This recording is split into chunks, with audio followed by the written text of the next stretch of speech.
Good morning, students. I hope you all are fit and fine at your home. Today we will start a new chapter, chapter number 7, the prairies grassland of US. In this chapter we will discuss about the grassland. Most of the grasslands are situated in the temperate zone.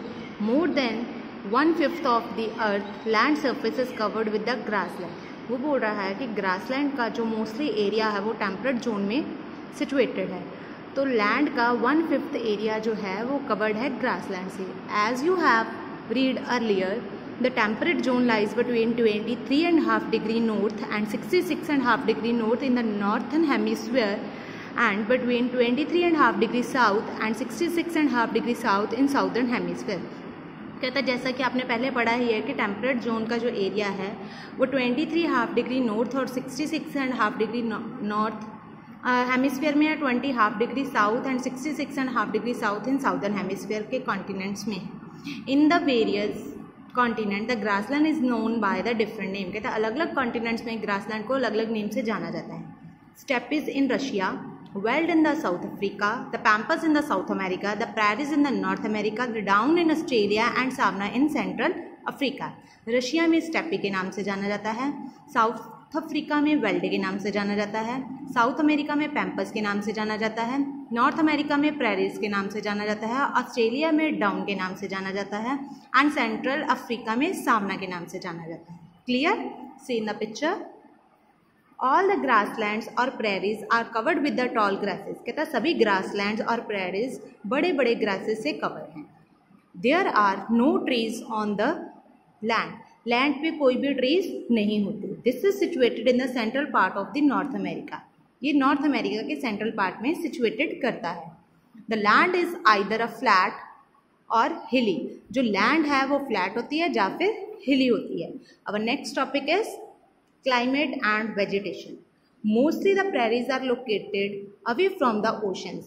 कहता है mostly जो prairies है वो कहाँ locate करते हैं? Oceans के पास. In the anterior part of the continent, continent के anterior मतलब अंदर वाले हिस्से में. They have an extreme type of climate. वहाँ का जो climate है वो extreme type का होता है. The summers are warm and winters are cold. वहाँ की समर्स जो है वो वार्म होती हैं और विंटर जो है वो कोल्ड होती हैं, बहुत ठंडी होती है. The moderate rainfall is about 50 to 70 centimetre occur mostly in the summers season. कहता वहाँ जो रेनफॉल है वो 50 से 70 सेंटीमीटर समर्स में अक्कर होती है. There are some showers in the winters. Winters में कुछ शावर्स वहाँ पे होते हैं. Both the climate and the soil is sustainable for the growth of the grass. कहता वहाँ का क्लाइमेट और वहाँ की सॉइल ग्रास को ग्रो करने के लिए बहुत सूटेबल है. Next, nowadays fertile prairies area are highly cultivated. कहता अब के दिनों में prairies का एरिया जो है वो हाईली कल्टिवेटेड होता है. Cultivation of the corn in the eastern part, wheat in the central part and cattle rearing in the western part in the main activity. कहता है कल्टिवेशन ईस्टर्न पार्ट में corn cultivate होती है, central part में wheat cultivate होती है और western part में कैटल रेयरिंग होती है. ये यहाँ की मेन एक्टिविटी है. Barley, rye, oat, nutritious grasses are other important crops grown here. यहाँ पे जो क्रॉप्स ग्रोन होती हैं लाइक ब्रेरी होगी, राई होगी, ओट्स हो गए, इस तरह की क्रॉप्स यहाँ पे उगाई जाती हैं. Farmer produce sufficient wheat for the whole country and also for export. वहाँ फार्मर्स जो हैं सफिशिएंट व्हीट को प्रोड्यूस करते हैं पूरी कंट्री के लिए और साथ ही साथ उसे बाहर के देशों में एक्सपोर्ट भी करते हैं. This is the reason the prairies called the wheat basket of the world. कहते यही कारण है कि prairies को wheat basket of the world भी कहा जाता है. संसार की सबसे ज़्यादा व्हीट यहाँ पर पाई जाती है. Wheat is grown in the prairies in a very scientific manner. कहता व्हीट जो prairies में ग्रो करते हैं उसको ग्रो करने का एक साइंटिफिक तरीका है. Ploughing, sowing, reaping and the threshing are done with the advance machines and techniques. कहता व्हीट को ग्रो करने के लिए प्लफ, सोइंग, रैपिंग, थ्रेशिंग ये सब सारा काम एडवांस मशीनरी द्वारा, टेक्निक्स द्वारा किया जाता है. Due to heavy production of the wheat in the prairies grassland, the surplus wheat is exported to the other countries of the world.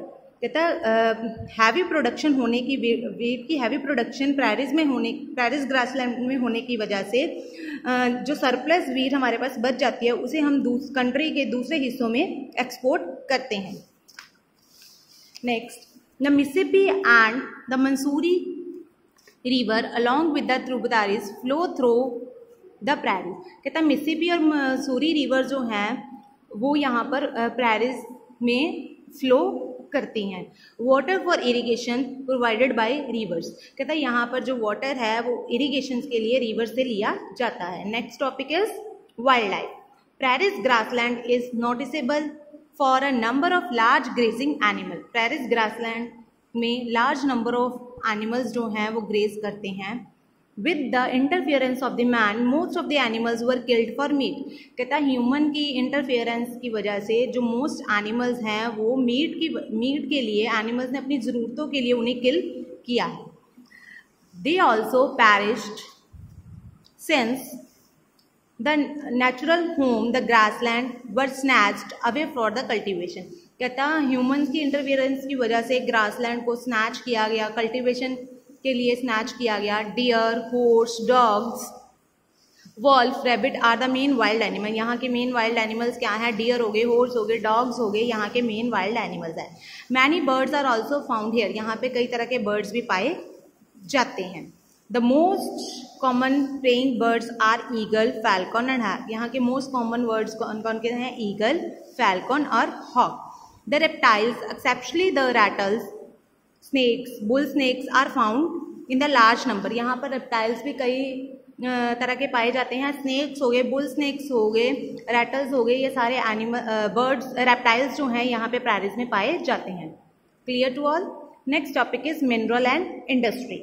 Different type of minerals are found in this regions. कहते हैं इन regions में अलग अलग तरह के minerals भी पाए जाते हैं। Iron, coal, huge reserve of mineral oil are found on the grassland of North America. कहता आयरन हो गया, कोल हो गया, रिजर्व हो गए, मिनरल ऑयल हो गए, नॉर्थ अमेरिका के ग्रासलैंड में ये पाए जाते हैं। Manganese and mineral oil are found in the Dnieper river basin. River basin में मैग्नीज और मिनरल ऑयल पाए जाते हैं। Gold, diamond, iron ore and coal are found in the veld of the South Africa. South Africa के veld grassland में gold, diamond, iron ore और coal पाया जाता है। This region is heavenly industrialize. ये रीजन इंडस्ट्रियलाइज में बहुत ज़्यादा, यहाँ पर बहुत तरह के इंडस्ट्रियलाइजेशन का एरिया पाया जाता है। Most of the peoples are against in the industries and such other occupations. कहता है मोस्टली लोग यहाँ इंडस्ट्रीज में काम करते हैं। Therefore these region are also known as the developed region of the world. इसीलिए यहाँ के रीजन को developed region of the world भी कहा। Student, we will continue this chapter in next video. Have a great day.